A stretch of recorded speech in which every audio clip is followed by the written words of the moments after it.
Thank you for listening to the Women Entrepreneur Spotlight and R2RB podcast series. My guests are Naomi Girke of Bowtie Atticus Organization and Jennifer Estelle of Be and Let Live Project. Both Naomi and Jennifer are two of the hardest working champions of animal rescues and animal welfare. In this podcast, we discuss critical issues such as BSL, breed-specific legislature, animal welfare, spaying and neutering, and more. This is the first episode with many more to follow. Thank you for supporting your favorite animal rescue. I want to thank Naomi Girke of Bowtie Atticus and Jennifer Estelle of Be and Let Live Project. Naomi resides in Delaware and Jennifer lives in Pennsylvania. So welcome to the both of you, and thank you for taking the time to be here for this discussion on breed-specific legislation. Thank you. You're welcome. So it's going to be about animal welfare, education of humans, and more. And by the way, it is National Pit Bull Month, and both Naomi and Jen have attended the Stand Up for Pits fundraiser in New York City and Hollywood, California, correct? Yes. Yep. That must have been both going to New York City and then to Hollywood. Just had to be an amazing time. The best. I bet. And we're going again. Are you? Oh, yeah. What's coming up, Hollywood or New York? Hollywood is coming up November 5th, but next year New York and Hollywood, we're going to do both, right? Yeah, exactly. Oh, nice. I love it. All right. So to get us started, what is BSL and is it effective? And are there other ways of making communities safer? So BSL, which is also known as breed-specific legislation, it is an ordinance that does restrict ownership of certain identified breeds of dogs. And sadly, only 127 U.S. cities and towns have repealed BSL. It's really sad because it's basically based on the physical characteristics of a dog. This type of stereotyping, it results in families being torn apart, unfair imprisonment of dogs, euthanasia of innocent dogs, forced muzzle rules, and even landlord restrictions.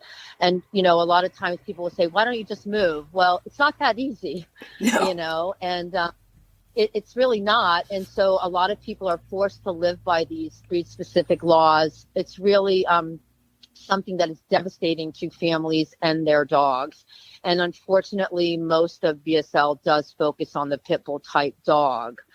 It really doesn't focus on irresponsible ownership or responsible ownership. It actually discriminates against responsible owners and their dogs who might fit that breed bias. And as far as addressing the social issues, it really doesn't help because states spend taxpayer dollars trying to enforce ineffective bans and restrictions rather than implementing, let's say, proven solutions like enforcing leash laws or licensing. Spaying and neutering, top of our list, right, Jen? Mm-hmm. Simple education of responsible pet ownership. I think a lot of that goes to the wayside. You look at the shelter situation where they're so overwhelmed that somebody comes in for a dog and they're desperate to get rid of the dog, and they give the dog to somebody without maybe a home check or maybe without even spaying or neutering the dog, and this in turn adds to the problem. I think that one of my favorite groups, and I do know I speak for Jen, and this is Stand Up for Pits. I believe that they sum it up as a whole. BSL is, we believe what is happening to the pit bull type dogs is not just an animal issue, but very much a direct reflection of a broken society, thus making it everyone's problem. And I absolutely agree with that. And with that, I'm going to let Jen move right in. Thanks, Naomi. I mean, that's beautiful. You summed it up perfectly. I would like to add that, the reason that we like the spay and neuter initiatives and Stand Up for Pits is because they look at the solution, not just the problem. They're presenting a problem. They're telling you that there's this huge problem, but they're also providing you solutions and how we can correct it. And it doesn't always necessarily mean you need to rescue a dog or donate. It's really important to understand why we share what we share and how these dogs are saved when we start networking. We start networking them. We start, fostering them. There's just so many ways to help, and it's been an amazing community. So true. Absolutely. And so what is the critical importance of bringing awareness to humans versus animal welfare? Well, I think they're both directly connected, is that you can't have one without the other. There are animals that are being abused by broken humans. So I think the question is more of, why would somebody think that treating an animal like that is okay? And why are these people walking our streets? There's no accountabilities. I'm not an expert on the laws, but I know that the laws need to change to protect these animals. And obviously, a lot of the responsibility falls on rescues and nonprofits, because the shelters that are government funded don't always necessarily allocate their funds correctly, the way we see it. They would rather pay for euthanasia than focusing on the problem, the community, and the solution. And the solution really is spay and neuter. I do not agree with breeding at all. That can be a whole nother show. Right. And I know that a lot of discussion back and forth about responsible breeding. There's no such thing as responsible breeding when millions and millions of dogs are being euthanized annually, and we don't even know the numbers because there's no standardization when it comes to the dog coming in, the dog going out. And like Naomi said, sometimes these shelters are in underdeveloped communities, undereducated communities, and it's a circle. It's just they dump the dogs and they come back and they get them. These dogs aren't neutered. These dogs aren't going to proper homes. There's no standards. None. They don't even know if the dog's going to a home where it's going to be responsibly cared for, and that's not the dog's problem. That's a direct reflection of the human. So it's like, if you had higher standards of who could, own a dog, then certain things probably we wouldn't have rescues. We wouldn't need rescues anymore. We would have safer communities that would focus on education of the proper care and treatment of animals, which is a direct reflection of the human. And it's such a large problem. I mean, this will never be corrected overnight, but where do we start to educate people? Because I've said this before, I've had discussions with you both, where do we start educating the humans that are in such need of it, that just, the abuse and the mutilations and, just total disregard for, the animal itself. Where do you start? I think we really start with following certain groups that are really dedicated to pulling these animals, like death row dogs. There's a lot of resources. There's a lot of groups. There's a lot of nonprofits doing some really great things to help, fund spay and neuter, that help bring animals into certain situations. Like Marley's Mutts is one prime example. It's one of my favorite groups. That's Zach Stowe. And he does a lot of shelter pulls, and he brings the dogs into his prison programs. Oh, wow. Where they educate the prisoner on how to properly care for an animal and how it really helps the reform rate. So I suggest just following some really good groups that are doing some really good things to help their community, to help their people, to help their animals, to kind of balance out where we are right now. Really, really understand why we say adopt, don't shop. Absolutely. I know it's, this kind of joke or whatever, but no, there's a story behind it, and it's important. And it's important that we're talking about it. Absolutely. And there has to be a continued open discussion because, so many people, it's like, I want to help, but, I'm not in position to do it. I also say this, with my other rescues that I follow, and it's one little thing. And that one little thing starts the domino effect with everything. Mm-hmm. Right. It's sharing a post. It doesn't necessarily mean you have to go out and rescue a dog, or even go.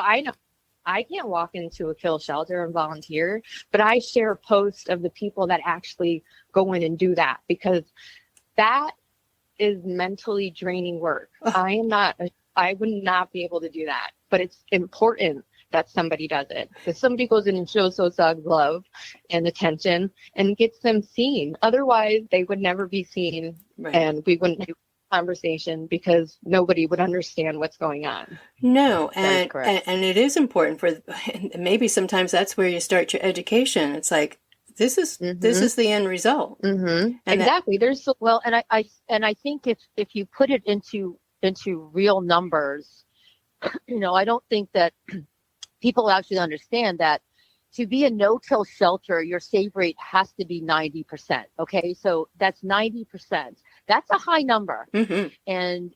And when you look at the entire United States, there's roughly only 57% of the shelters in the United States are considered no-kill. So that's really, it's not a great number when you think about it. Mm-hmm. And really you have the higher kill states, the Carolinas or the Alabamas, or the ones that have the not so great animal welfare laws. And those animals, they're not, as much as the people are trying to help them, they're not protected in any sort of way. No. And it's really up to us to help them grow and educate and learn, because really the statistics are drastically traumatic of animals that don't survive in our shelter system in the U.S. And it continues to grow to be a bigger problem. Well, yeah, because there's supply and demand. So Right. when you have breeders there that are still pumping out dogs, and we have shelter systems that are overwhelmed, how do you balance that out? Right. And when you actually have to have shelters or rescues that are purebred, because those dogs are getting dumped and abandoned too. Yeah. It's, The shelter, they just 89% of the dogs in shelters are pit bulls, but you can still get full bred German Shepherd. People think that they're buying this perfect dog, and there's no such thing. No. A dog, it comes with his own personality. I live down the road from this breeder that they only breed this specific, I think it's Irish setter, and it will come fully trained, and people pay $20,000 for these dogs. Oh my gosh. You know how shelter $1,000? They would pour it back in the community and educate why we say adopt, don't shop. I know more could think of doing that than I don't know what. I mean, that's just Well, I think Jen said it best. Mm-hmm. Yeah, there's no such thing as responsible breeding when animals are dying every day in shelters. Purebreds too. So there's no reason. And you think of like the mental mentality of vet techs, of volunteers, of shelter workers. They have really high suicide rates. They have really high depression. They have fatigue because they can't. It's not sustainable. Well, the young girl that I was just speaking about, Michelle, she's the vet tech. She's been a vet tech since over, how old is she, Sean? 15, 16 years now. And I know for a fact that is so true. And she says it all the time that, she has to, and I'm sure other vet techs feel the same way, that, sometimes you just want to take, the client coming in and shake them and say, what are you doing? Right. And then there's no laws too. So if a rescue gets a dog and they don't think that the dog is being well taken care of, and maybe this is where, we can come in with our nonprofit and say, we can help educate this person if they really want the dog, or they want to rehome the dog. But there are laws that require some shelters, knowing that the dog's neglected, not cared for, and possibly like borderline abused, they have to return them. And so this comes into play next with the spay and neutering. What is the mentality of people with a spay and neutering? Is it those who are breeders? I don't get it, but I see that part of it. Is it because people feel that it's too expensive? They don't feel being responsible is an issue? Do you want to take this, Naomi? Well, I think that it is more of an education issue. I do think that a lot of people, they think, oh, I'll get it done, or they don't know enough about it. And then before you know it, they've got litters out. I mean, I'm really, I know that dogs are a big thing, but cats are a big thing too, especially in the unwanted communities where they're just feral and you know, it's just a routine medical procedure that could save so many lives, period. Mm-hmm. Mm-hmm. And I personally, from what I've experienced in the year that I've been in trapping, is that we need county government and state help financially, for education purposes, for resources. It has to be done, because people, and like Jennifer said, shelters are adopting out dogs that aren't spayed or neutered because they need to get the dog out of there to make room for another dog. Right. So in this Sometimes they have a voucher. Oh, you bring it back, you'll get your, you know, people are not always accountable. They're not always reliable. They're not always going to do that. Nope. So then what happens is they get the dog home and they think, oh, I'm going to get it done. I'm going to get it done. And you know what? Maybe they had to pay $50 for the voucher. Well, guess what? 2 months goes by and they don't care anymore. No. So that dog doesn't get fixed, remains in that home, and who knows what else can happen. Do I feel it's the shelter's responsibility to follow up on that? I do. But can they? Maybe they can't because they're so overwhelmed. That's where people need to come in and take responsibility and accountability of the animals that are adopted out, to not let any animal leave a rescue without being spayed or neutered, period. Absolutely. I just believe that. I mean, in a foster situation is one thing, but to be adopted out and not be spayed or neutered, I think is an ultimate sin as far as I'm concerned. No, Yeah. it's true. it's very careless on the shelter's part. But again, they're understaffed and overwhelmed. And I'm not making excuses for them, but Right. It's the truth. and when they and you can correct me if I'm wrong, but if they adopt that dog out, that keeps their percentage high, which means they get more government funding. Correct? Right. I Right. believe that. Yeah. So it doesn't matter what home they go to as long as they get out of the shelter. This is a whole nother show too, because this can open up a whole can of worms. This is when you have to look at who's in charge. Why are they in charge? And why aren't they doing anything about it? How much are Yeah. they getting paid? Well, Jen hit the nail on the head, though. You know, it's in that situation. It is true. You know, the more dogs they get out, maybe the more government funding they get. It's Question that always I struggle with. It's how does a shelter have to beg for money, and you have these breeders that can charge thousands of dollars? $20,000. You just said about the $20,000. Yeah, and I mean, this is another topic for another show too. It's just there's some breeds that are, going back to why don't people spay and neuter, is because people can make millions of dollars if they get Frenchy dog, that's highly sought after. Wow. And how many French dogs are in rescues? There's states where you can have up to 4 litters a year and not have to pay for a breeder's license. So you can literally sit on the side of the road with a sign that says puppies for $125 or purebred beagles for $250, which we have a guy that does it here, and he never is held accountable. I have written in and say, are these dogs neutered? Are they spayed? Are they vaccinated? I mean, where did they come from? Where's the mom? Where's the dad? Nothing. I get nothing from animal control. Or animal welfare. We don't have animal control here, animal welfare. But because there's it's rampant. And like Jennifer said, we could do a whole nother show on that. We will. Uh-huh. We definitely will. And going back to in the beginning, where you were talking about the pit bulls being singled out and the breed specific, they are targeted, right? Targeted, and there are the breeds that fall under that category. I know here in the United States, do they just look at the dog and say, okay, this fits the bill, or do they measure? Because I thought I read, and I know that maybe here is different than in London and Canada, but do they measure the dog?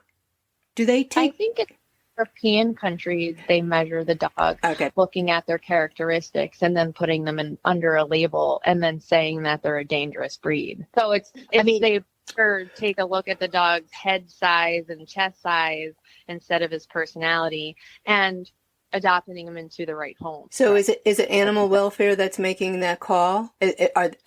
Who's saying that dog fits this description of? I think like with So when a dog comes into the shelter on intake, one of the questions you have to ask is, what's the breed? So why is the breed, Exactly. you Right. know? So they look at the dog and they look at, right. Well, I Right. I just have to interject a little bit right here because a mutual friend of ours, Emily, from Canada, who was a children's author, and her daughter, Sydney, when I interviewed them, and I was talking about their dog, and I happened to say pit bull, and Sydney said, And she well, said no. she said, no, we don't call them pit bulls here. I said, well, I learn something every day. What do they call them? And she said, or what do you call them? And she said, we call them good dogs. I said, I like it. They're Yep. all good dogs. They don't have a breed name. Yeah. I love Sydney. Yeah, she's amazing. She But I is. think Jen hit the nail on the head.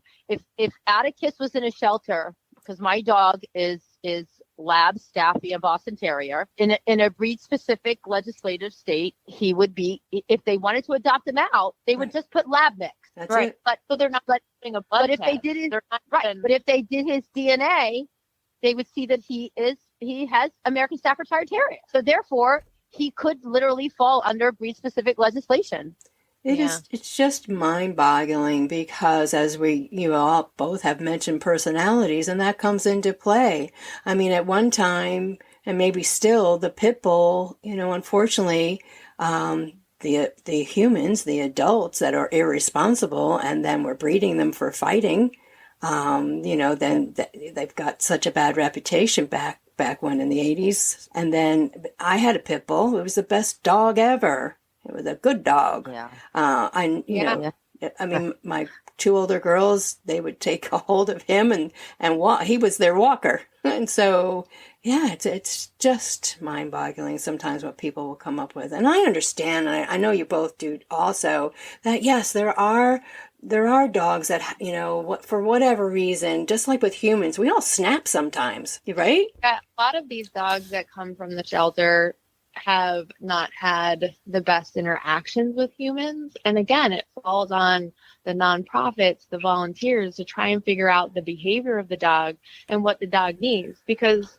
you don't know the backstory behind the dog. No. Like we dogs coming in that are starved, that are mutilated, that are set on fire. Horrible, horrible things they do to these dogs. Some of them can't recover, because they're so traumatized. Absolutely. And we can all relate to that, It's like you said, yeah, I do snap every once in a while when I'm triggered. And it's the same thing with the dog. It doesn't matter. Right. It does not matter the breed.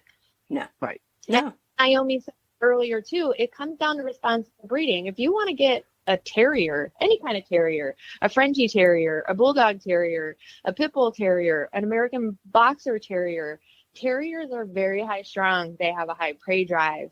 You need to know these things, and you need to know how to handle these things in a responsible way, because you're the one that's advocating for this dog, and you're the one that is this dog's voice, and you don't want to set them up to fail.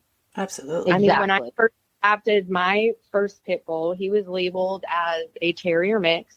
And when I adopted him, I was a little nervous because of the things that I heard. And I had to educate myself so I could have these conversations, because when I would tell people that he was a pit bull, I would always get, he's going to turn on you. Why would you get a pit bull? And he was the sweetest dog.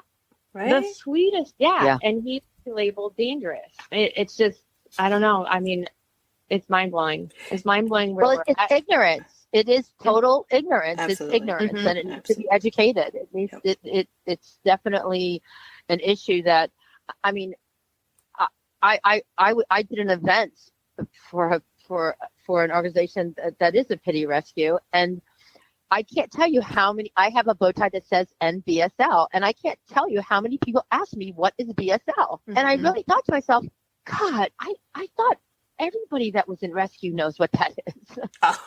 But Yeah. but they don't, and education is the only way to, spreading the word, like Jen said, sharing, educating, talking about it, getting it out there. it's the only way change will ever be made, period. Absolutely. Mhm. Absolutely. Ladies, I want you to take a moment each. Naomi, just before we even get into that, thank you so much. We do need to do more segments on this because it's just so important. And if we're going to talk the talk, we might as well do it also.